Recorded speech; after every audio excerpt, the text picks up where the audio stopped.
नमस्कार दोस्तों।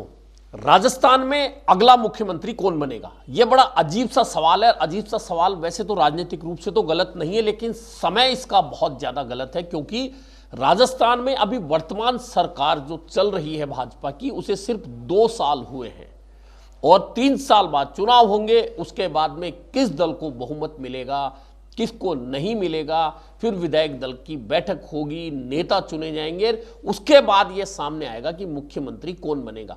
लेकिन कांग्रेस के कई नेताओं को मुख्यमंत्री बनने की इतनी ज्यादा जल्दीबाजी है, या उनके समर्थक चाहते हैं कि उनके नेता को आज ही मुख्यमंत्री बना दिया जाए, या उनका चेहरा घोषित कर दिया जाए कि अगले मुख्यमंत्री अगर कांग्रेस की सरकार आती तो वे ही होंगे। और इस तरह की अब यह लड़ाई या संघर्ष जो 3 साल पहले ही सोशल मीडिया पर शुरू हो गया है, और यह संघर्ष कहां से शुरू हुआ? यह संघर्ष शुरू हुआ है अंता विधानसभा सीट पर हुए उपचुनाव में जीत के बाद। दरअसल अब जीत का श्रेय किसके खाते में जाए?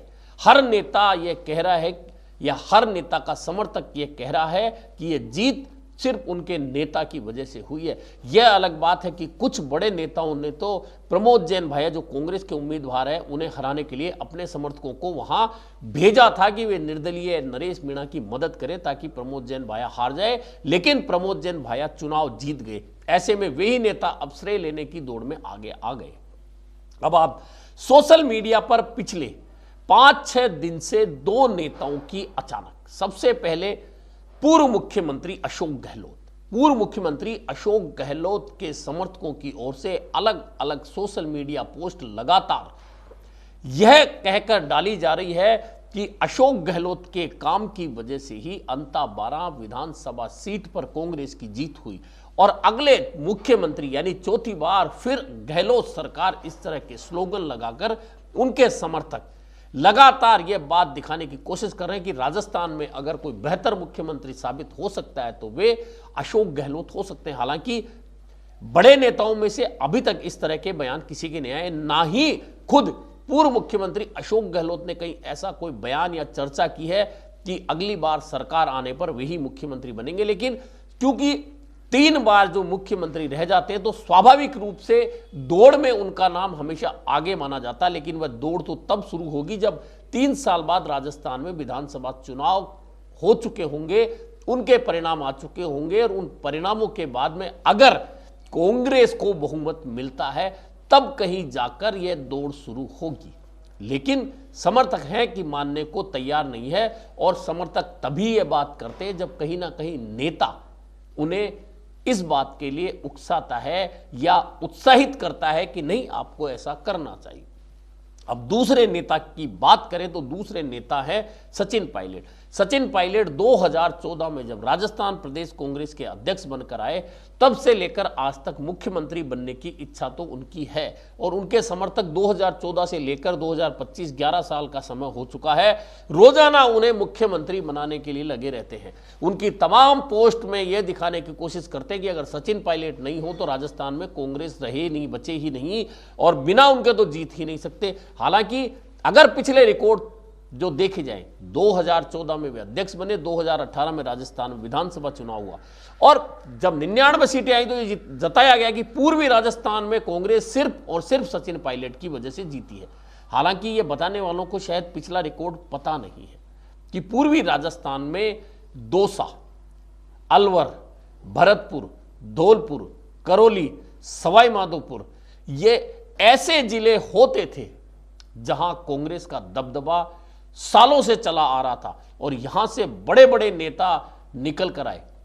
नवल किशोर शर्मा, चाहे आप शैलेंद्र जोशी, प्रसादी लाल मीणा, महेंद्र मीणा, हरि सिंह महुआ, हरि सिंह, विश्वेंद्र सिंह से पहले आरपी शर्मा, बनवारी लाल शर्मा, प्रद्युम्न सिंह, जनार्दन सिंह गहलोत, यानी कि इतनी बड़ी आप चर्चा लिस्ट बना सकते हैं पूर्वी राजस्थान में कांग्रेस के नेताओं की, जो लगातार पूर्वी राजस्थान से तब भी जीत कर आते थे जब सचिन पायलट का ना तो राजनीतिक उदय हुआ था, ना वे राजस्थान में आके सांसद बने थे। लेकिन क्योंकि समर्थक हमेशा ये जताने की कोशिश करते हैं कि उनका नेता सर्वश्रेष्ठ है, और अगर उनका नेता नहीं हो तो फिर वह पार्टी चुनाव जीत ही नहीं सकती। कुछ इसी तरह की पोस्ट सचिन पायलट समर्थकों की आपको कई बार देखने को मिलती है। और भीड़ दिखाने का, खैर भीड़ किसी भी नेता के साथ में जो होती है वह वोट में तब्दील नहीं होती है। बात मैं कई बार कहता हूं, चाहे वह नेता हनुमान बेनीवाल हो, चाहे वह नेता रविंद्र सिंह भाटी हो, चाहे वह नेता सचिन पायलट हो, चाहे वह नेता गोविंद सिंह डोटासरा हो, चाहे वह नेता अशोक गहलोत हो, या किसी अन्य नेता का नाम ले लीजिए, चाहे वो किरोड़ी लाल मीणा हो, नेता कोई भी हो, भीड़ का एक अलग सिस्टम होता है। भीड़ एक अलग सिस्टम से किसी भी नेता के पीछे खड़ी होती है, नारे लगाती है, लेकिन जब वोट देने की बात आती है तो वही भीड़ वोटर में तब्दील हो, यह जरूरी नहीं है। इस चक्कर में बहुत सारे नेता कई बार धोखा खा जाते हैं। इसके बावजूद नेताओं के समर्थक हैं कि अपने नेताओं को मुख्यमंत्री बनाने की दौड़ में आज से लगे। हालांकि अब सिर्फ राजस्थान में अशोक गहलोत मुख्यमंत्री चौथी बार बने ना बने अलग मैटर है, लेकिन क्या सचिन पायलट फिर उस दौड़ में शामिल हो सकते हैं? लेकिन इस दौड़ में क्या इनके अलावा भी कोई नेता शामिल हो सकते हैं? तो अब दो नाम नए जुड़ चुके हैं। नए इसलिए जुड़ चुके हैं कि दोनों इस समय कांग्रेस में बड़ी जिम्मेदारी लेकर काम कर रहे हैं।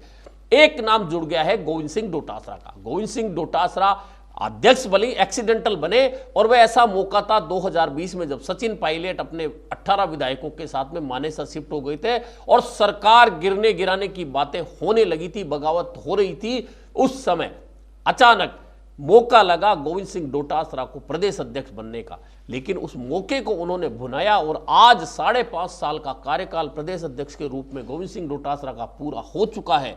और सिर्फ डोटासरा का कार्यकाल पूरा नहीं हो चुका है, बल्कि गोविंद सिंह डोटासरा ने रिजल्ट ओरिएंटेड काम जो किया है। दरअसल लोकसभा चुनाव में 10 साल बाद किसी प्रदेश अध्यक्ष के नेतृत्व में अगर पार्टी 8 सीटें खुद जीतती है और गठबंधन 11 सीटें जीतता है, तो निश्चित मानकर चलिए कि उस प्रदेश अध्यक्ष के खाते में वह उपलब्धि जाएगी, उसे रिजल्ट ओरिएंटेड अध्यक्ष कहा जाएगा।